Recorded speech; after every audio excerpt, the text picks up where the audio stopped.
Hello hi అండి. ఈరోజు నేను మీకు ఒక ఇంపార్టెంట్ విషయం చెప్పాలని ముందుకొచ్చాను. సో అదేంటంటే చాలామంది మ్యారేజెస్ చేసుకునేటప్పుడు చేస్తున్న పెద్ద మిస్టేక్ ఏంటంటే లగ్న చార్ట్ చెక్ చేసుకుని పెళ్లి చేసుకుంటున్నారు. లగ్న చార్ట్ చెక్ చేసుకొని పెళ్లి చేసుకోవడం రాంగ్ అని చెప్పట్లేదు, కానీ లగ్న చార్ట్ చెక్ చేసుకొని అదొక్కటే చెక్ చేసుకొని పెళ్లి చేసుకోవడం మాత్రం రాంగ్. లగ్న చార్ట్తో పాటు సంఖ్యాశాస్త్రంలో బర్త్ నెంబరు, డెస్టినీ నెంబర్ అనేది కూడా ఒకటి ఉంటుంది. అట్లాగే నేమ్ నెంబర్ కూడా ఒకటి ఉంటుంది. సో సంఖ్యాశాస్త్రం ప్రకారంగా birth number, destiny number, name number ఇవి కూడా లగ్న చార్ట్తో పాటు చెక్ చేసుకోవాలి. అలా చెక్ చేసుకున్న పెళ్ళి అట్లా మ్యాచ్ అయిన పెళ్ళిళ్ళు చేసుకుంటేనే అవి వర్కౌట్ అవుతున్నాయి తప్ప లగ్న చార్ట్ బాగుంది కదా అని చెప్పేసి అంతా బాగుంది, మనకి 18 పాయింట్స్ వచ్చినాయి, 36 పాయింట్స్ వచ్చినాయి, 100% చాలా చాలా బాగుంది అని చెప్పేసి చేసుకుంటుంటే అవి ఇన్ కేస్ లగ్న చార్ట్ బాగున్నా, డెస్టినీ కనుక మ్యాచ్ కాకపోయినా, నేమ్ నెంబర్ కనుక సరిగా లేకపోయినా వాళ్ళ మ్యారేజెస్ అనేవి డిస్టర్బ్ అవుతున్నాయి. నేను చాలా వరకు ఎగ్జాంపుల్స్ చూశాను. ఈవెన్ మా ఫ్రెండ్స్లోనే చాలామంది ఉన్నారు.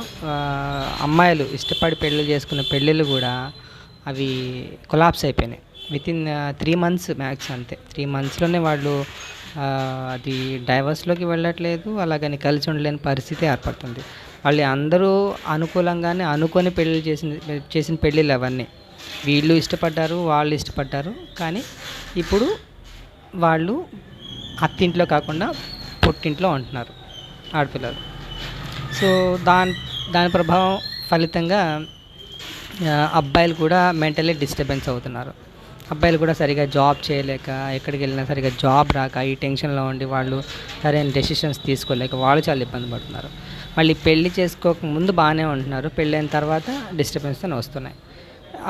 దీనివల్ల రెండు ఫ్యామిలీస్ కూడా డిస్టర్బెన్సెస్ జరుగుతున్నాయి. సో కాబట్టి లగ్న చార్ట్ ఒకటే కాకుండా చాలా వరకు మెయిన్ గుర్తుపెట్టుకోవాల్సిన విషయం ఏంటంటే అటు బర్త్ నెంబర్ చెక్ చేసుకోవాలి, డెస్టినీ నెంబర్ చెక్ చేసుకోవాలి, అట్లాగే పేరు కూడా ఏ విధంగా ఉంది అనేది కూడా చెక్ చేసుకోవాలి. సో ఈ 3 కనుక బాగుంటే వాళ్ళు ఖచ్చితంగా పెళ్లి చేసుకోవచ్చు. ఈ 3 సరిగా లేకపోతే మాత్రం పరిహారాలు చేసుకున్నా ఏదో అంతంత మాత్రంగానే ఉంటున్నాయి అవన్నీ. ఓకే, మీకు మరిన్ని డీటెయిల్స్ కావాలంటే కనుక మీరు నన్ను ఫాలో అవ్వండి. నన్ను కాంటాక్ట్ చేసినా నేను మీకు ఇంకా క్లియర్గా ఎక్స్ప్లెయిన్ చేస్తాను. Thank you.